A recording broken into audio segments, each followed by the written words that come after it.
Hello viewers, welcome to my YouTube channel Bar Council Exam. Hopefully you are great today. Today we will discuss about the Limitation Act 1908. So let's start. আসলে সমগ্র বইগুলো পড়তে পড়তে অনেকেরই এখন এমন অবস্থা যে কোনটা ছেড়ে কোনটা পড়ি আর এটা কিভাবে মনে রাখি। আসলে আপনি যতই পড়েন না কেন আইনের এই হাজারো সেকশন সাবসেকশনের ভিতর থেকে আপনি সঠিকভাবে আপনার এইগুলো মনে রাখা বা আয়ত্তে রাখা কখনোই সম্ভব নয়। বাট আপনি যদি একটু টেকনিক্যালি এটারে চিন্তা করেন বা ভাবেন যে এটা টেকনিক্যালি কীভাবে মনে রাখা যায়, তাহলে হয়তোবা আপনার পক্ষে সম্ভব এইগুলো হুবহু লাইন বা লাইন মুখস্থ না রেখেও এটা আয়ত্তে রাখা সম্ভব। তো সেই প্রসেসটাকে অর্থাৎ এই টেকনিক্যালি আইনগুলোকে মনে রাখার উদ্দেশ্যেই আমাদের এই প্রসেসটা। তো আমরা আজকে আলোচনা করব তামাদি আইন সম্পর্কে। বার কাউন্সিল এক্সামের জন্য যেটা একটা গুরুত্বপূর্ণ সাবজেক্ট এবং অল্প কিছু সেকশন এবং অনুচ্ছেদ এই দুটো পড়ার পরে এখান থেকে ভালো একটা নাম্বার গেইন করা যায়। তো চলেন আমরা সেটা নিয়ে আলোচনা শুরু করি। তো আলোচনা শুরু করার আগে আমি একটা কথা আপনাদেরকে বলতে চাই যে আমার এই ভিডিওটা যারা দেখছেন তারা চাইলে খাতা কলম সঙ্গে নিতে পারেন, কারণ এখান থেকে গুরুত্বপূর্ণ টপিকসগুলো আপনাদের নোট করে রাখলে হয়তো বা আপনাদের কাজে আসবে, বা এগুলো বারবার যদি আপনি ভিডিওটাকে রিপিট করেন আশা করি আপনার এই তামাদি আইন সম্পর্কে আর কোনো ডাউট থাকবে না। তো তামাদি আইন এই বইটাকে আমরা টোটাল 3টা পার্টে কভার করব ইনশাল্লাহ। আমি চেষ্টা করব সহজ ভাষায় আপনাদের সামনে এই 3টা পার্ট উপস্থাপন করার জন্য। তো আজকে ফার্স্ট পার্ট, এখানে আমরা আলোচনা করব তামাদি আইনের ইতিহাস, ঐতিহাসিক অবস্থা, বর্তমান অবস্থা ইত্যাদি সম্পর্কে। আর সেকেন্ড পার্টে আমরা কভার করব ধারাভিত্তিক আলোচনা এবং শেষ পার্টে আলোচনা করব আমরা অনুচ্ছেদ সম্পর্কে। তো চলেন শুরু করি আজকের পর্ব। একটা কথা দেখেন, আমি সহজ ভাষায় আপনাদেরকে বলি, দেনমোহরকে বলা হয় একটা পবিত্র ঋণের দলিল। অর্থাৎ যারা মুসলমান ধর্মের অবলম্বন করেন বা মুসলমান ধর্মাবলম্বী তারা প্রত্যেকেই বিয়ের সময় একটা দেনমোহর ধার্য করা হয়, আর এই দেনমোহরটাকেই বলা হয় একটা পবিত্র ঋণের দলিল। এখানে দেখেন একটু খেয়াল করে, এখানে উল্লেখযোগ্য শব্দ কয়টা? দেনমোহর, ঋণ এবং দলিল। আসলে উপরোক্ত 3টা বিষয় যখন আপনি কোথাও দেখবেন, দেনমোহর, ঋণ এবং দলিল, সেটা হচ্ছে বিলম্বিত দেনমোহর, ঋণ, চেকের ঋণ, দলিল, সমগ্র দলিল বাতিলের মামলা, এইগুলো যখনই আপনি পড়তে যাবেন বা দেখবেন সামনে, সেটার তামাদির কাল হবে 3 বছর। আসলে এইটাই টেকনিক। এভাবেই যদি আমরা মুখস্থ করার চেষ্টা করি তাহলে হয়তো বা আমাদের এইগুলো মনে রাখা সম্ভব, আদারওয়াইজ কখনোই এটা সম্ভব নয়। সো নেক্সট পার্টে দেখা যাচ্ছে এই তামাদি আইন পড়তে গেলে আপনাদেরকে 2টা জিনিস একদমই ক্লিয়ারলি জানা লাগবে। তো সেটা হচ্ছে মামলা কী আর দরখাস্ত কী। এই দুটো যদি আপনারা ডিফারেন্সটা খুঁজে বের করতে না পারেন, সেক্ষেত্রে আপনারা কখনোই তামাদি আইন সম্পর্কে বুঝবেন না বা বোঝাতে গেলেও আপনাদের মাথার উপর দিয়ে যাবে। তো ব্যতীত সব কিছুই মামলা বলে গণ্য হবে। এটা তামাদি আইনের 2 ধারার 10 নম্বর উপধারায় এটা বলা আছে। তো আমরা এখান থেকে সহজ কথায় বলতে পারি যে মূল মামলা যেটা, সেটাই হলো, অর্থাৎ কোনো ঘটনার উদ্ভব হলেই যে দরখাস্তটা বা আবেদনটা করা হয় সেটাকে আমরা মামলা বলতে পারি। বাট দরখাস্ত কি? মামলা ব্যতীত তাহলে বাকি সবগুলোই দরখাস্ত, এটাই ক্লিয়ার। যেমন appeal, miss appeal, leave to appeal ইত্যাদিকেই আমরা দরখাস্ত হিসাবে ধরতে পারি। তো এখানে 2টা জিনিস আমাদের কভার হয়ে গেল, মামলা এবং দরখাস্ত কি। এখন আসেন তামাদি আইনের অর্থ কি? বাধা প্রদান করা আর বারিত হওয়া। তো এটা আমরা একটা উদাহরণ দিয়েই এর ইতিহাস, ঐতিহাসিক প্রায় সবগুলো অবস্থাকেই আমরা কভার করব।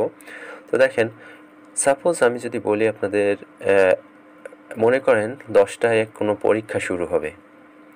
এখন 10টায় পরীক্ষা শুরু হওয়ার আগে আপনি যদি 8টার সময় পরীক্ষার কেন্দ্রে উপস্থিত হন, সেক্ষেত্রে কিন্তু আপনি কোনোভাবেই পরীক্ষা দিতে পারবেন না। আবার যদি ওই দিনই 1টা বা 12টার সময় যদি আপনি পরীক্ষার কেন্দ্রে উপস্থিত হন, সেক্ষেত্রেও আপনি পরীক্ষা দিতে পারবেন না। আসল কথা এটাই যে আপনি নির্দিষ্ট সময়ে উপস্থিত হয়ে আপনার দাবিটাকে আদায়ের জন্য সচেষ্ট হন, আর এটাই হলো তামাদি আইনের মূল কথা। আর এজন্যই এই তামাদি আইনটাকে বলা হয় সময়ের আইন। সময় সম্পর্কে সমগ্র জ্ঞান থাকাটা তামাদি আইনে খুবই জরুরি, আর এজন্যই তামাদি আইনকে সময়ের আইন বলা হয়। এখন দেখেন, 1790 সালে আপনারা জানেন লর্ড কর্নওয়ালিস চিরস্থায়ী বন্দোবস্ত প্রচলিত করেন, আর 1793 সালেই এই মহান ব্যক্তিটি সূর্যাস্ত আইনের প্রবর্তন করেন। আর এই সূর্যাস্ত আইনটা কি সেটা জানতে হলে আপনাদেরকে 1793 সালে একটু ফিরে যেতে হবে। তো সেক্ষেত্রে আমি সংক্ষেপে আপনাদেরকে বলে দিচ্ছি, সূর্য অস্ত যাওয়ার পূর্বে প্রত্যেক জমিদারকে তাদের খাজনা পরিশোধ করতে হতো, আর এই সময়ের ভিতরে যদি কেউ খাজনা পরিশোধ করতে ব্যর্থ হতো সেক্ষেত্রে তার জমিদারিত্ব আর থাকতো না। আর এখান থেকেই শুরু হয় তামাদি আইনের সূচনা। তামাদি আইন সূচনা শুরু হওয়ার পরে এই আইনটাকে আমরা সূর্যাস্ত আইন বা রাজস্ব আইন নামেও বলতে পারি এই তামাদি আইনটাকে, কারণ এই সূর্যাস্ত আইন রাজস্ব আইন নামে পরিচিত ছিল, আর এখান থেকেই তামাদি আইনের মূল উৎপত্তি হয়। তো এজন্য তামাদি আইনের জনক এক ভাষায় বা এককভাবে জনক প্রবর্তক লর্ড কর্নওয়ালিসকেই ধরা হয়। সো তামাদি আইন শান্তির আইন বা আরামের আইন। আমি একটু আগে যে উদাহরণটা আপনাদেরকে দিলাম যে পরীক্ষার শুরু হওয়ার কথা 10টায়, আপনি যদি 8টায় বা 12টায় সেখানে উপস্থিত হন তাহলে আপনি পরীক্ষা দিতে পারবেন না। কিন্তু আপনি যদি 10টার সময় সেখানে হাজির হয়ে বা নির্দিষ্ট সময়ে যদি আপনি হাজির হয়ে পরীক্ষাটা অ্যাটেন্ড করেন তাহলে নির্দ্বিধায় আপনি আপনার পরীক্ষাটা দিতে পারতেছেন। তাহলে এটাকে শান্তির আইন বা আরামের আইন বলে। তো এরকমই একটা ব্যাপার এখানে, কোনো মামলার তামাদিকাল শুরু হওয়ার আগে আপনি যদি দায়ের করতে যান বা দায়ের করেন, বা তামাদি শেষ হয়ে যাওয়ার পরে যদি আপনি সেখানে মামলা দায়ের করতে যান, তো সেক্ষেত্রে সমাজে বিশৃঙ্খলা ছাড়া আর কিছুই দেখা যাবে না। কিন্তু আপনি যদি নির্দিষ্ট সময়ের ভিতরে কোনো মামলা বা দাবি আদায় করার জন্য কোর্টের দ্বারে উপস্থিত হন, অবশ্যই সমাজে শান্তি শৃঙ্খলা বজায় থাকবে। আর এজন্যই তামাদি আইনকে শান্তির আইন বা আরামের আইন বলা হয়। এখন একটা গুরুত্বপূর্ণ কথা দেখেন, আপনাকে কিন্তু কেউ বলতেছে না যে আপনি এই সময়ের ভিতরে যে আপনার দলিল বাতিলের মামলা করেন, ওই সময় যে আপনি চেকের মামলা করেন, কিন্তু অর্থাৎ এটা আপনাকে শর্ত প্রদান করতেছে না বা শর্তের উদ্ভবও সৃষ্টি হচ্ছে না, সৃষ্টিও করতেছে না, কোনো শর্ত সৃষ্টিও করতেছে না, কিন্তু আপনাকে নির্দিষ্ট সময়ের ভিতরে ওই দাবিটাকে আদায় করে নেওয়ার জন্য সে স্থির করে দিচ্ছে যে আপনি ওই সময়ের ভিতরে এই দাবিটা আদায় করার জন্য সচেষ্ট হবেন, otherwise it will be vanish. আপনার হাত থেকে এই পুরোপুরি এই দায়িত্বটা বা ক্ষমতাটা হারিয়ে যাবে বা বিলুপ্ত হয়ে যাবে। সো এজন্য সহজ কথায় বলা যায় তামাদি আইন কাউকে সত্ত্ব প্রদান করে না বা সত্যের উদ্ভবও করে না, কিন্তু সত্ত্ব আদায়ের সময়কে নির্দিষ্ট করে দেয়। So next part. এখন দেখেন, তামাদি আইন যখন সৃষ্টি হয়ে গেল তখন এর মাধ্যমে দুইটা শাখা সৃষ্টি হলো। এখন আপনাদের প্রশ্ন জাগতে পারে যে তামাদি আইন, আপনারা ফার্স্টেই আমি বলছি এটা ভূমি সংক্রান্ত আইন, তো এখন এর ভিতরে আবার ফৌজদারি মামলাটা বা কীভাবে আসলো। দেখেন, তামাদি আইন তামাদি আইন যখন পড়তেছেন তখন অবশ্যই দেওয়ানি মামলা, এটা দেওয়ানি মামলায় তামাদি আইনের প্রয়োগটা বেশি। কিন্তু ফৌজদারি মামলাটা কিভাবে আসলো দেখেন, যখন জমি জমার বিরোধের কারণে মানুষের ভিতরে গণ্ডগোল মারামারি এগুলো লেগে থাকাটাই স্বাভাবিক, আর এই গণ্ডগোল বা মারামারিটা যদি আপনি দেওয়ানি মামলার মাধ্যম দিয়ে সমাধান করতে যান তাহলে হয়তো জীবন শেষ হয়ে যাবে, তবুও মামলাটা শেষ হবে না। সো এই কারণে একটা ফৌজদারি আদালতের প্রয়োজন হয়ে বসে, আর এজন্যই ফৌজদারি আদালতের সৃষ্টি হয়। আর এজন্যই তামাদি আইনের মাধ্যমে দুইটি শাখার সৃষ্টি হয়, একটা দেওয়ানি মামলা আর অন্যটা ফৌজদারি মামলা। তো এই দুটোকেই আমরা সূর্যাস্ত আইনের ফসল হিসাবেও বলতে পারি।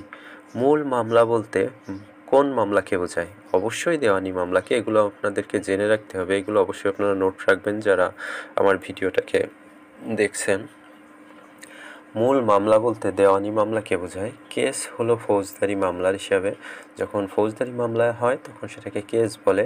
স্যুট, এখানে স্পেলিংটা মিস্টেক হয়েছে সম্ভবত, স্যুট হলো দেওয়ানি মামলা। তো তামাদি আইন মূল দেওয়ানি মামলা বা স্যুট মামলার ক্ষেত্রে প্রযোজ্য।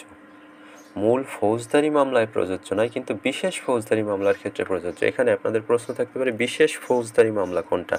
সহজ কথায় আমরা বলতে পারি যৌতুক নিরোধক আইন যেটা, এটাকে বিশেষ ফৌজদারি মামলা বলা হয় এবং এর দায়ের করার একটা নির্দিষ্ট সময়সীমা আছে, যেটা আমরা অনুচ্ছেদ আলোচনা যখন করব তখন সেই সময় আপনাদেরকে এই ব্যাপারে আলাপ আলোচনা মানে জানাবো আর কি। এখন দুটো সংজ্ঞা আমাদের জন্য খুবই জরুরি, বিলুপ্তি এবং বাতিল। বিলুপ্তি কি? বিলুপ্তি হলো তাই যা কালের প্রয়োজনে শেষ হয়ে গেছে আর কখনো ফিরে আসবে না, যা শেষই হয়ে গেছে। অর্থাৎ কোনো একটা কাগজকে আপনি যদি আগুন দিয়ে পুড়িয়ে দেন, তাহলে হয়তোবা সেই কাগজটাকে আবার পুনরায় ফিরিয়ে আনা সম্ভব না, বা কেউ সেটা করেও না। এটাকেই বলা হয় বিলুপ্তি। আর বাতিল কি? বাতিল মনে করেন কোথাও আপনি লিখতেছেন, সেই লেখা কাগজটা একটু কাটাকাটি হলো, সেটাকে আপনি সাইডে ফেলে দিলেন। অর্থাৎ বাতিল বলতে আমরা বুঝবো সহজ কথায় কালের প্রয়োজনে আপাতত বন্ধ রাখা হয়েছে, কিন্তু প্রয়োজনে তা আবার ফিরে আসতে পারে। অর্থাৎ যা বিলুপ্তি হয়ে গেছে তা আর কখনো ফিরে আসবে না। কিন্তু বাতিল যে ব্যাপারটা, এই ব্যাপারটায় অবশ্যই সেই জিনিসগুলো ফিরে আসতে পারে। আচ্ছা, এই দুটো সংজ্ঞা দেওয়ার একটাই কারণ আমার, এখানে তামাদি আইনের ধারা ও তফসিল সম্পর্কে দেখেন। তামাদি আইনের মোট ধারা 32টি, কিন্তু আমরা বইতে পাই 29টি। তো 3টি ধারা পুরোপুরিভাবে বিলুপ্ত হয়ে গেছে, অর্থাৎ কখনো এটা আর ফিরে আসার সম্ভাবনা নাই। তফসিল আছে 3টি, কিন্তু 2-3 বিলুপ্ত হয়ে গেছে, এটাও কখনো ফিরে আসার সম্ভাবনা নাই। প্রথম একটাই তফসিল আমাদের বর্তমানে চালু আছে, যেটা 183টি অনুচ্ছেদ আছে, কিন্তু এই 183টি অনুচ্ছেদ যদি আপনি হুবহু মুখস্থ রাখার চেষ্টা করতে যান, তো আপনার পক্ষে সম্ভব না। সেজন্য আমরা টেকনিক্যালি এটাকে আলোচনা করব এর নেক্সট পার্টে। তো আপনারা অবশ্যই আমাদের সঙ্গে থাকবেন। তো চলেন পরবর্তী আইটেম কী আছে দেখা যাক। এটা কোন ধরনের আইন? এখানে অনেকের মনে ডাউট আছে যে এটা কোন ধরনের আইন, কী আইন, এর নেচারটা কী। তো সেক্ষেত্রে এটা জানতে গেলে আপনাদেরকে জানতে হবে বিধিবদ্ধ আইন নাকি পদ্ধতিগত আইন। এই দুটো আইন সম্পর্কে জানতে গেলে আপনাকে অবশ্যই বিধিবদ্ধ আইন কোনটা আর পদ্ধতিগত আইন কোনটা, এটা আপনাদেরকে জানতে হবে।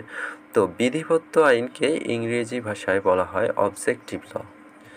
অর্থাৎ যে আইন না মানলে আপনি মামলা দায়ের করতে পারবেন না। অর্থাৎ আপনার পরীক্ষার হলের মতো, যে পরীক্ষার হলে 10টায় যেতে হবে, আপনি 12টায় উপস্থিত হলে আপনাকে পরীক্ষা দিতে দেওয়া হবে না।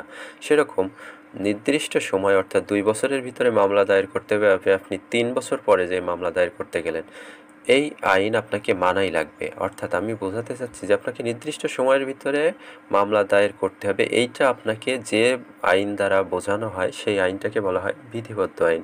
আর অ্যাডজেক্টিভ বা অ্যাডজেক্টিভ ল যেটাকে বলে পদ্ধতিগত আইন, পরীক্ষার খাতায় আপনি বসলেন, পরীক্ষা দিবেন কিভাবে, ফার্স্টে নাম লিখবেন, রোল নাম্বার লিখবেন, সেরকম একইভাবে আপনি মামলা পরিচালনা শুরু করলেন, কোথা থেকে কিভাবে মামলাটা পরিচালনা করবেন, কখন কোন দরখাস্ত দিবেন, এটা যে আইন দ্বারা আমরা জানতে পারি সেটাকেই আমরা সহজ কথায় বলতে পারি অ্যাডজেক্টিভ ল।